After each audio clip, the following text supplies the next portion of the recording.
Folks, what you're not seeing can hurt you. I'll talk about that and then get into the latest home prices and insights for York Region for week ending August the 30th, 2023. So what you're not seeing can hurt you. Let's talk about the listing. You've got your property on the market, you're trying to sell it, and there's the listing. And the public could read all the comments that are there, and the public could read the room dimensions and the price, and they can see all these different things. What the public normally doesn't see is another part of that listing that's called brokerage remarks. And brokerage remarks are meant to be messages that only other realtors can read. When I go into my part of the Toronto MLS system, I see the brokerage remarks. And there's comments in the brokerage remarks, things like which email address to send the offer to.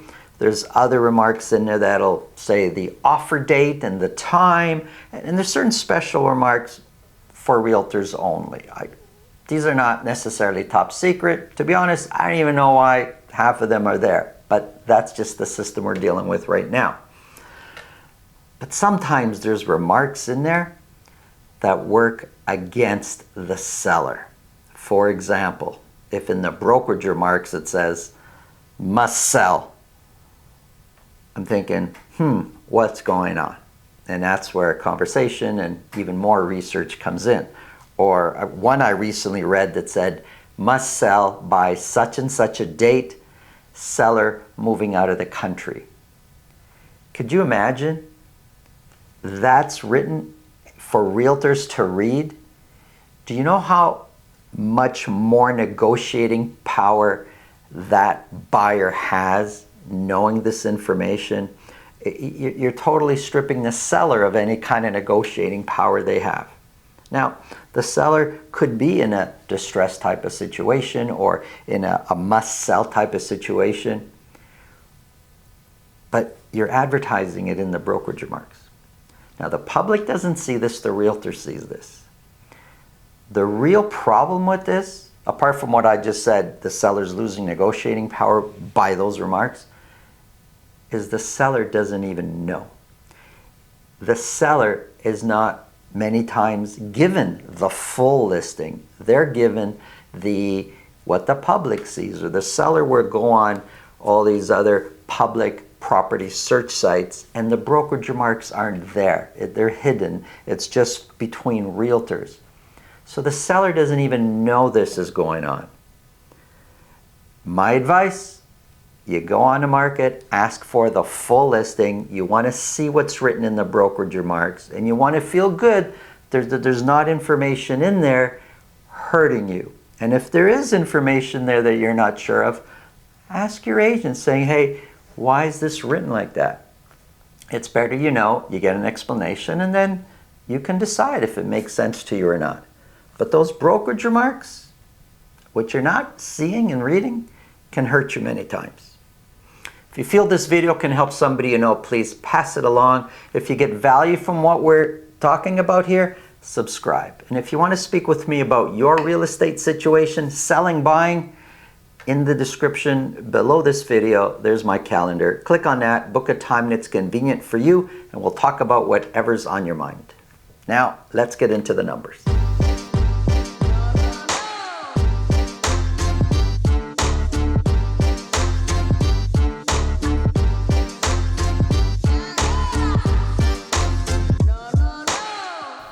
Check out this awesome 2-bedroom plus den condo in Richmond Hill. The video's at the end of this video.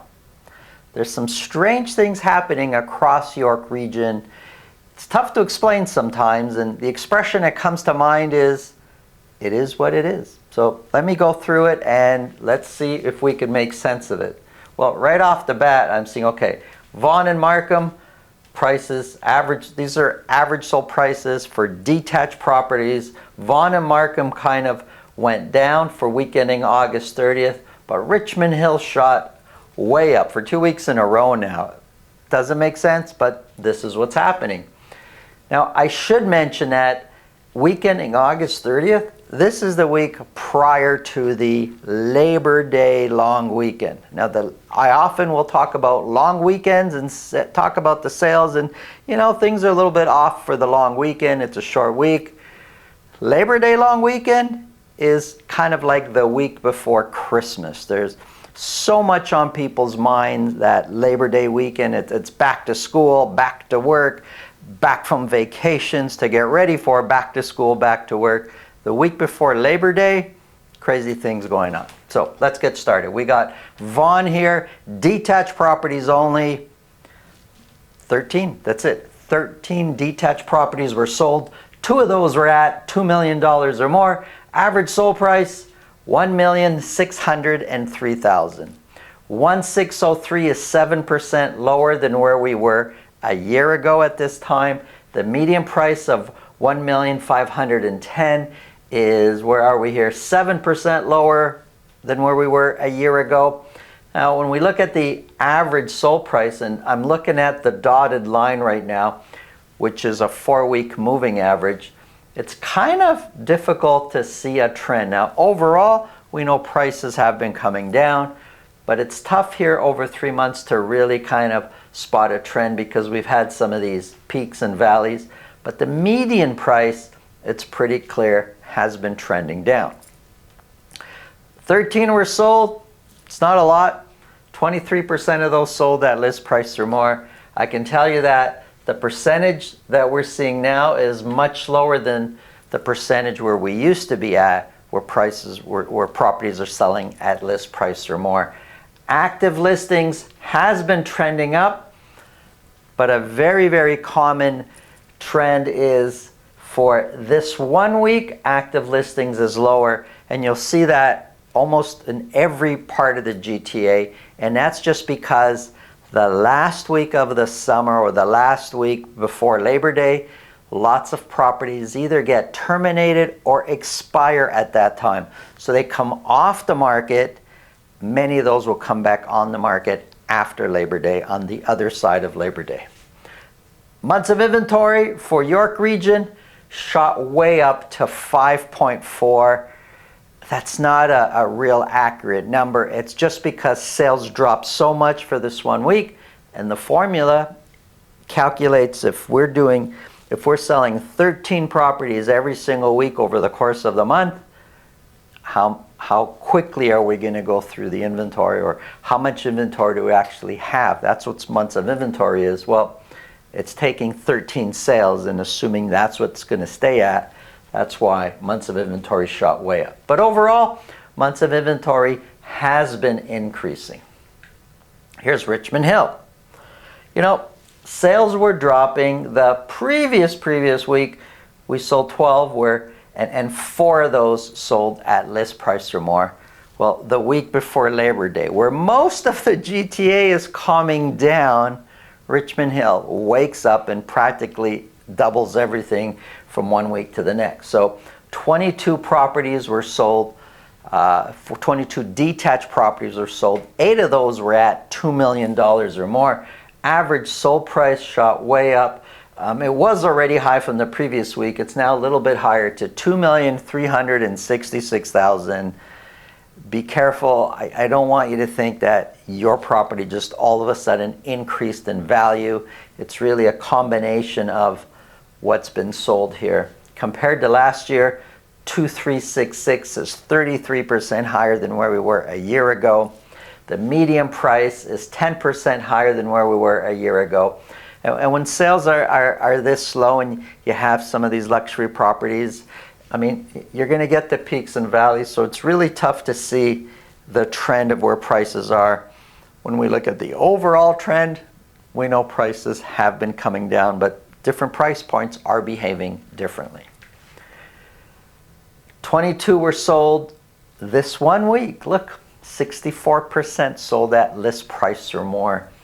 The percentages were sitting in the high 20s, low 30%. This 1 week, 64%. The opposite of what's happening anywhere else in the GTA.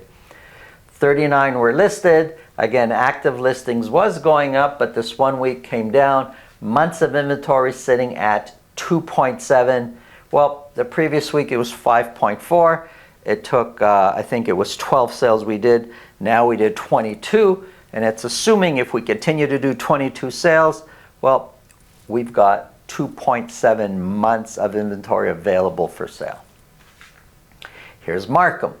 18 detached properties were sold. 5 of those were at $2 million or more. Average sold price sitting at $1,724,000. 1724 is 4% lower than where we were a year ago. The median price is 10% lower than where we were a year ago. And looking at the dotted line, the 4-week moving average, prices kind of seem flat in Markham over the last 2 and 3 months.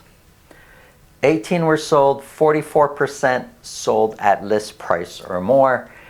Active listings has been trending up, but this 1 week did come down a little bit. And months of inventory, although it's down, it's still trending up, sitting at 2.8 months of inventory. Here's condos. Now these condos for all of York region. 37 condos were sold. I should say these are condo apartments. There's no freehold, there's no condo townhouses in these numbers. It's just freehold, it's just condo apartments. 37 were sold. 2 of those were at $1 million or more. Average sold price sitting at $712. Although it's up from the previous week, overall it's still trending down. If we were to remove the previous week, it kind of almost a straight line there. 712 is 4% lower than where we were a year ago. The median price is 3% higher. The median price is $690,000, and prices for condos have been trending down. 37 were sold, 41% sold at list price or more. They became a little bit more competitive than what we were used to over the last couple of weeks. 72 were listed. Active listings was heading up, but this 1 week they did come down. I do expect more and more listings over the September period. Months of inventory came down from the previous week, sitting at 3.3 months of inventory. And over the last few weeks, we've seen in the 3s for a while now, and overall months of inventory is trending up. That's about the theme. Prices have been trending down, months of inventory has been trending up. Active listings, more properties are sitting out in the market, so active listings have been trending up. Overall, if we just take the numbers the way they are now, we're borderline balanced market for the majority of the neighborhoods. We're so close to the balanced market line, it will feel like a balanced market in most neighborhoods, in most transactions. Really, that's what you got to look at. It's a balanced market across the York region. Thanks for watching. Have a great day. Welcome to the Grand Genesis, located at 9088 Yonge Street. This is Unit 705A. It's a large corner suite, great views from these floor-to-ceiling windows. You get sunshine all day. It's almost 900 square feet, and you get 2 bedrooms, a large den, 2 full bathrooms, and comes with parking and locker. Location, you can't beat it. You're in South Richvale, Richmond Hill. You could walk to Hillcrest Mall, Silver City, lots of shopping, restaurants, everything is close by. Have a look.